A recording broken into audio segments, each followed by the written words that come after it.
हर एक शख्स, हर एक दिल्ली को सपोर्ट करने वाला फैन ये पूछ रहा है, अक्षर ऊपर क्यों नहीं? अक्षर ऊपर क्यों नहीं? अक्षर ऊपर क्यों नहीं? अक्षर वो जो एक डेली सोप वाली सास होती है ना, वो जो कहते हैं अक्षर ऊपर क्यों नहीं? अक्षर ऊपर क्यों नहीं? अक्षर ऊपर यार, हर कोई पूछ रहा है, लेकिन ये बात नहीं समझ पा रहे हैं आखिर क्यों इतने छोटे।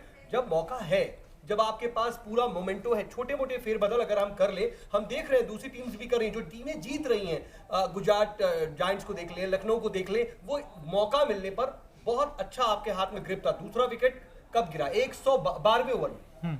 आप सोचिए उस वक्त भी अगर चाहते तो अक्षर को, इनफॉर्म बैट्समैन है, लास्ट में भी आकर के कितने अच्छे शॉट्स लगाए उन्होंने। साउथ सर, ये मुझे अब तक नहीं समझ में आया दिल्ली की क्या प्लानिंग, आई डोंट नो। वहाँ रिकी पॉन्टिंग है, सौरव गांगुली है, बड़े बड़े नाम है आपके वहाँ। उसके बावजूद भी जब आपको पता है कि अक्षर पटेल जब दूसरा विकेट कितने पे गिरा था, 112 रन पर, तो आपने क्यों नहीं भेजा वहाँ? क्यों? क्योंकि अक्षर पटेल जब दो लेफ्ट हैंडर बॉलिंग कर रहे थे, आपके अभिषेक शर्मा और अब मैक मार्कंडे, तो वो लेफ्ट हैंडर को बहुत अच्छा खेलते, वो स्ट्राइक रोटेट करते, हो सकता है ये मैच निकल भी जाता आपका। उन्होंने लास्ट में ट्राई किया, लेकिन वो क्या फायदा जब मैच हाथ से निकल ही गया आपका। उनके पास बॉल ही नहीं थी ना। बॉल ही नहीं थी ना।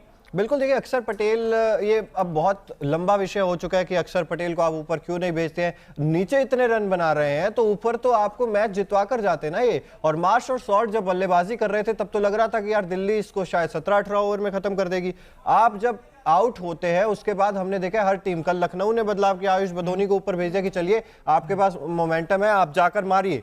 यहां पर तो मारने की जरूरत थी। आप सरफराज खान ऊपर आ रहे हैं, रिपल पटेल ऊपर आ रहे हैं और न जाने क्या क्या हो रहा है। तो मुझे लगता है कि यहाँ पर तो देखिए साफ रणनीति में चूक है। ये जीता हुआ मैच आ रहा है। बिल्कुल, मनीष पांडे का बल्ला तो चल नहीं रहा है, तो मुझे लगता है कि कहीं ना कहीं अक्षर पटेल को आपको पहले भेजना चाहिए। और एक अच्छे बैट्समैन की तरह पर वो अच्छा परफॉर्म करते हैं। ऑलराउंडर की बात करें तो ऑलराउंडर भी हैं, लेकिन कहीं ना कहीं मुझे लगता है कि आज अक्षर पटेल को ना भेजकर दिल्ली अपने से ही मैच हारी है। और अंकिता, सरफराज खान अक्षर पटेल से पहले आए हैं और कैसा शॉट मारा उन्होंने, अक्रॉस द लाइन खेलने का प्रयास किया, यॉर्कर को अक्रॉस द लाइन आउट हुए।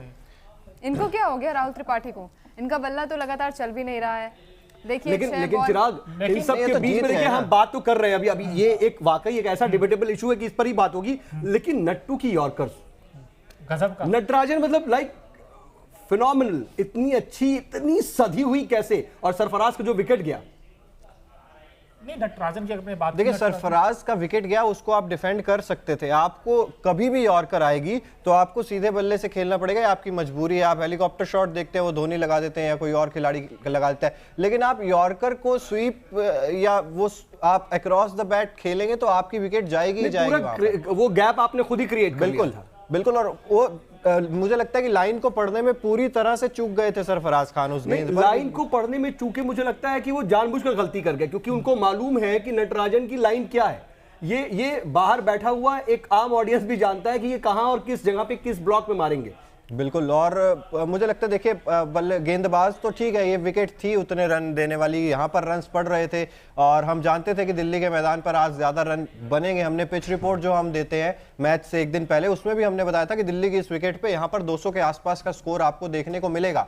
लेकिन आप चेज किया, कराया मैच, आप वहां पर हार गए। आपके पास पूरा मौका था चिराग की चेज कर सकती है और दिल्ली आज जीतेगी। आपका ये प्रेडिक्शन था? आपका बिल्कुल प्रेडिक्शन था। और ये तो मतलब साफ तौर पर चूक है। वो जो कहते हैं ना कि कैप्टेंसी जो फॉल्ट है, हाँ। वो यहाँ पर एक बार फिर से डेविड वार्नर का देखने को मिला। और दूसरी चीज, आप अगर इस विकेट पर भी पृथ्वी को नहीं खिलाएंगे तो फिर आप कभी नहीं खिला पाएंगे। या तो आप कह दीजिए कि हमारे स्क्वाड में पृथ्वी है ही नहीं।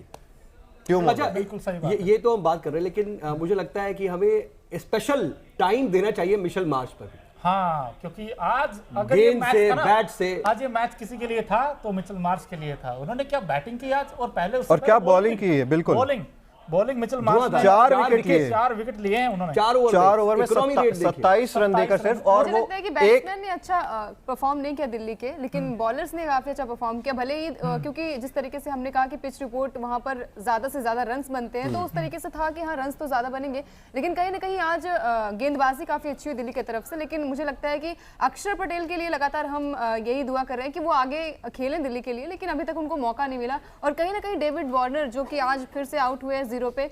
तो उनकी बल्लेबाजी देखिए, पिछले जितने भी आईपीएल अभी हुए हैं सीजन के, उसमें हारी है दिल्ली कैपिटल्स, लेकिन डेविड वार्नर का बल्ला पहले चला था, लेकिन अभी 2-3 मैचेस में उनका बल्ला इतना चला नहीं। डेविड वार्नर का तो यही हिसाब है ना, या तो मारेंगे नहीं, और अगर मारेंगे तो वो 45 बॉल में नहीं मारेंगे तो 45 बॉल में 50 मारेंगे, या तो ऐसे मारेंगे या फिर जल्दी आउट हो जाएंगे। नहीं, वो बॉल जाया नहीं करते, बोलते भाई ठीक है मैं आऊंगा। नहीं, जाया किसी किसी मैच में तो बहुत ज्यादा बॉल जाया किया उन्होंने। बट हाँ, ये मैं एक सवाल मेरा साउथ सर से आपसे मैं ये पूछना चाहता हूँ, ये मैच था मिचेल मार्श के लिए, उन्होंने मैच बनाया, 4 विकेट लिए उन्होंने, बाद में बैटिंग की, लेकिन वो ऐसा शॉट खेलने की क्या नौबत आई थी? अपने मैच फिनिश क्यों नहीं करके आए वो? देखिए, अब आप ये चाहे कि आपका दिन है, आप अच्छे से खेल रहे हैं, आप पूरी कंट्रोल्ड वे में कर रहे हैं, लेकिन ऐसा ना हो कि आपसे कोई गलती ना हो, कोई चूक ना हो, तो क्रिकेट में ये चीज मुमकिन नहीं है। क्यों चिराग? 6 आया था इससे पहले। नहीं, वो बात ठीक है। देखिए, आप अगले गेंद पे फिर गए मारने और वो गेंद स्विंग हुआ, हल्का सा स्पिन किया उस गेंद ने, हिला। देखिए, लेकिन आप ये नहीं कह सकते ना यार, ये तो वही बात होगी ना कि आरसीबी में आप है और आप कहेंगे कि नहीं यार मारेगा तो विराट कोहली मारेगा, दिनेश कार्तिक तो नहीं मारेगा, शाहबाज अहमद तो नहीं मारेगा। तो ऐसा नहीं होता ना कि आप अगर मार्श भाई आउट हो गए तो आपके पास नहीं, लेकिन उन्होंने पूरा एक आपको जिताया हुआ मैच दे के गए थे। वो थाली में परोस दिया, आपके पास थाली में परोस दिया, भाई खाएंगे भी नहीं आप तो फिर ये तो आपकी गलती हुई ना। तो और लेकिन देखिए, यहाँ पर तारीफ करनी होगी सबसे पहले तो अभिषेक शर्मा की, जिस तरीके से शानदार पारी खेली, उसके बाद मोमेंटम को बरकरार रखा। हेनरिक क्लासन ने जो 197 तक आप पहुंचे हैं, वो हेनरिक क्लासन ने जो लास्ट में आकर शॉट्स लगाए, वो जबरदस्त पारी थी, एक अर्धशतक उन्होंने लगाया। लेकिन वहां पर जब हम देख रहे थे हैरी ब्रूक को क्या हो गया पता नहीं, कप्तान एडन मार्करम को क्या होगा, ये दोनों खिलाड़ी तो ऐसे हैं, मुझे लग रहा है ये इंडियन कंडीशंस को समझ नहीं पाए हैं अभी तक भी। अब देखिए 8 मैचेस शायद हो चुके हैं और मुझे लग रहा है कि अभी भी ना एक्सपीरियंस्ड है कि कम से कम 1-2 मैच 3 मैच के बाद कंडीशंस को समझ जाए। लेकिन अगर ये कहा जाए कि बिल्कुल समझ नहीं पाए हैं तो शायद उतना सही नहीं होगा, बल्कि ये है कि वो कहीं ना कहीं गलती कर जा रहे हैं, या फिर चाहे वो अलग अलग जगह पर अलग अलग जो पिच जो रिएक्ट कर रही है उसका ही असर है। बिल्कुल, लेकिन देखिए ना वही बात ना, हैरी ब्रूक ने एक शतक लगाया इसी आईपीएल में लगाया, लेकिन आपका एक पैटर्न है, आपकी एक कमजोरी है, वो सबको पता लग जाती है। आपने जब रन बनाए थे, जिस वजह से आपको इतना महंगा खरीदा गया एसआरएच में, वो आपने बनाए थे, वो रावलपिंडी की वो जो सपाट एक रोड थी, वहां पर आपको पता था, वहां पर आप आंख बंद कर लेंगे ना बॉल टप्पा खाने के बाद, तो आपको पता होता है वहां पे किस लेंथ पे आएगी, आपको पता होता है, चाहे आप आंख बंद करके मार लें एक बार टप्पा पड़ने के बाद। लेकिन यहाँ पर जैसे ही जब आपको पता लगा कि भाई स्पिनर्स का भी रोल है यहाँ पर, तेज गेंदबाजी में भी मदद मिलती है, तो फिर हैरी ब्रूक उतने ज्यादा कारगर साबित नहीं हो रहे। हो सकता है, I am not sure, but मैं सरप्राइज नहीं करूंगा अगर हैरी ब्रूक को अगले मैच में ना खिलाएं ये टीम। हो सकता है नंबर वन का बदल ही रहा है।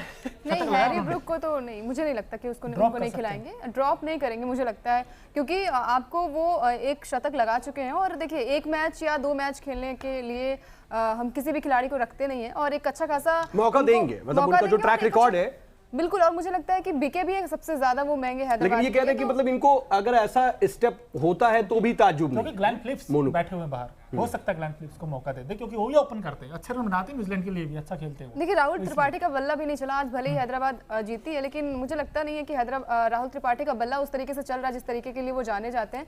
कहीं ना कहीं हैदराबाद जीती है तो हैरी ब्रूक की वजह से, या फिर और भी बैट्समैन अभिषेक शर्मा की वजह से। हाँ, हेनरिक क्लासन आज क्या क्लासिक इनिंग खेली, मजा आ गया उनका। उन्होंने बॉटम हैंड का बड़ा अच्छा यूज किया, आज उन्होंने क्रीज की डेप्थ में गए, उसके बाद अच्छे लंबे शॉट लगाए, 4 मैक्सिमम लगाए उन्होंने, और 57 सिर्फ 27 और कोशिश कर रहे थे कि भाई या तो वो वी में खेलते हैं ना, तो या तो सीधी वी या उल्टी वी। यहाँ पर बहुत अच्छा खेलते हैं हेनरिक क्लासन, सीधे बल्ले से खेलते हैं, नहीं तो स्कूप बहुत अच्छा मार देते हैं। तो वहां पर आपको जब पता है कि सामने भी फील्डर नहीं होगा और पीछे भी फील्डर नहीं होगा, तो गैप्स का बहुत अच्छा इस्तेमाल करते हैं हेनरिक क्लासन। लेकिन यार सरफराज खान, रिपल पटेल, प्रियम गर्ग, लेकिन पृथ्वी शॉ नहीं, ये इस विकेट पे बड़ा अचंभा सा होता है यार। आपने उनको मौके दिए, ठीक है नहीं रन बना पाए, इट्स ओके, लेकिन यार आज तो आपको पता था कि भाई ये विकेट पृथ्वी जैसे खिलाड़ी के लायक है। लेकिन अगर उनको लेते और आज भी बल्ला नहीं चलता तो फिर क्या बोलते हैं? तो ठीक है ना, हार तो आप वैसे भी गए। नहीं, लेकिन इस विकेट पे आप पृथ्वी जो है वो थोड़ा सा सोच भी रहे होंगे कि अगर मैं आज बाई चांस नहीं चलता तो मेरे लिए तो और मुश्किल हो जाता, क्योंकि देखिए लगातार अब तो आप कम से कम सवाल उठा रहे हैं ना कि पृथ्वी को लाना चाहिए था, अगर दे देते और परफॉर्म नहीं कर पाते। लेकिन यहाँ पर ये भी तो फैक्टर है ना, देखिए आप तो रिस्क ले रहे हैं ना, आप रिपल पटेल, प्रियम गर्ग पे आपने रिस्क लिया है, ठीक है, वो भी तो नहीं चले ना। आप या तो कह देते कि नहीं यार प्रियम गर्ग तो हमारे ऐसे खिलाड़ी हैं जो कि मार ही देंगे आके। आप अक्षर पटेल से ऊपर अगर उन्हें भेज रहे हैं तो फिर निश्चित तौर पर आप यही सोच रहे होंगे कि भाई ये हमें मैच निकाल कर दे देंगे। लेकिन दो फायदे होते हैं, अगर पृथ्वी आज खेलते या तो ओपनिंग में आपको अच्छे खासे रन मिल जाते, वहां पर एक जो शुरुआत चाहिए थी तेज, जब डेविड वार्नर आउट हो गए जल्दी, एक छोर अगर संभलता तो वहां पर आपको फायदा मिल सकता था। लेकिन वो और देखिए, दूसरी वो तो चीज, संभल गया, वहां पर फिर भी स्थिति नहीं बिगड़ी थी। नहीं स्थिति नहीं बिगड़ी, लेकिन वहां पर भी अगर मैं कहता हूं कि आपके पास शुरुआत में 1 2 3 फिल सॉल्ट, पृथ्वी शॉ और यहां पर मिचेल मार्श, अगर 3 आपको मिल जाते तो वहां पर मैच खत्म हो जाता। और दूसरा फायदा ये मिलता कि अगर इस विकेट पे पृथ्वी अच्छी बल्लेबाजी कर जाते, उन्हें कॉन्फिडेंस आ जाता, तो आपके आने वाले मैचेस के लिए आपको यहां पर बहुत रेडी फायदा हो मिलता। जाते। मौके तो उनको लगातार मिल रहे थे, लगातार 5 मौके 6 मौके मिले, उनका बल्ला चला नहीं उस तरीके से। तो मुझे लगता नहीं कि आज के अगर मैच में, ठीक है हम आज क्योंकि खेले नहीं तो बात कर रहे हैं, तो मुझे लगता नहीं कि आज भी उनका बल्ला चलता। देखिए तो दिल्ली वाले चेंजेस तो यार इतने कर ही रहे हैं ना। आपने रोमन पावल को बाहर बिठा दिया, आपने रायली रूसो को बाहर बिठा दिया, आपने किस को बाहर नहीं किया, आप अंदर बाहर कर क्या रहे नहीं यार, मुझे आज तक तान भी निकलेंगे क्योंकि 0 रन बना रहे कल लगातार। भी हमने देखा था, कल भी लियम लिविंगस्टोन से पहले किसको लाए? सिकंदर रजा को। बड़े हिटर हैं वो लिविंगस्टोन, उनको पहले लाना चाहिए था। आज भी इन्होंने क्या गलती की? अक्षर पटेल को बहुत पीछे लेकर आए। आज नहीं, ये गलती तो ये दिल्ली की किताब में, एक किताब में लिखी बार हुई बार है। ये बोला जा रहा है, और आप देख लीजिए जब आप लाइव मैच देखेंगे तो बार बार कमेंट्री बॉक्स में भी यही सवाल पूछा जा रहा है बिल्कुल। कि अक्षर क्यों नहीं, और क्यों नहीं उन्हें ऊपर किया जा रहा है। ये मैच बिल्कुल क्लोज था। ये मुझे मैच लगता है आपको कि जीतना चाहिए था। अंदर जो है बात होती होगी इस बारे ये में। मैच आपको जीतना चाहिए था। देखिए मोनू लगातार इसलिए बात कर रहे हैं क्योंकि दिल्ली कैपिटल्स के बहुत बड़े ये फैन है। मैं नहीं देखिए, हम दिल्ली में, दिल्ली देखिए एक लाइन से हम चारों हैं, मुझे जहां तक अंदाजा है कि आप भी दिल्ली वाली होंगी। दिल्ली को सपोर्ट कर रही हैं? नहीं, आज दिल्ली को नहीं सपोर्ट ऐसा अच्छा आप दिल्ली को नहीं। कल हम जब बात कर रहे थे, लक्ष्य थे, तो हम चारों एक लाइन से दिल्ली को सपोर्ट कर रहे थे। और ये मुकाबला था दिल्ली का, ये आपने आज कुछ तो खराब मौका किया। था। आज मौका था, और आज मैं जब 197 इन्होंने बना दिए थे, मैं तब भी यही मान रहा था कि नहीं ये इतना बड़ा टारगेट नहीं है, ये टारगेट आसानी से चेज हो जाएगा। वो हो भी रहा था, अरे वो पतझड़ की तरह वो हम ये मान के चल रहे थे। प्रेडिक्शन लेवल भी आप देख रहे थे, प्रेडिक्शन स्केल है बार बार दिल्ली की तरफ थी, और हम ये लगातार मान रहे थे वन साइडेड मैच है। ये सारे के सारे दिल्ली वाले ये बैठ करके मान रहे थे कि आज उनके होम ग्राउंड में, अरुण जेटली स्टेडियम में, दिल्ली खुशी के साथ जाएगी और कहेगी कि हम अपने होम ग्राउंड में इज्जत के साथ जीत के जा रहे हैं। बिल्कुल। और ये तो था ना कि जब टॉस जीते, मैंने कहा यार चेज वाली टीम यहाँ पर जीत सकती है, क्योंकि बाद में आपको फायदा मिलेगा। थोड़ी बहुत ओवरकास्ट कंडीशंस भी हैं, हो सकता है हल्की फुल्की ड्यू भी आपको देखने को मिले, वो मिली भी थी।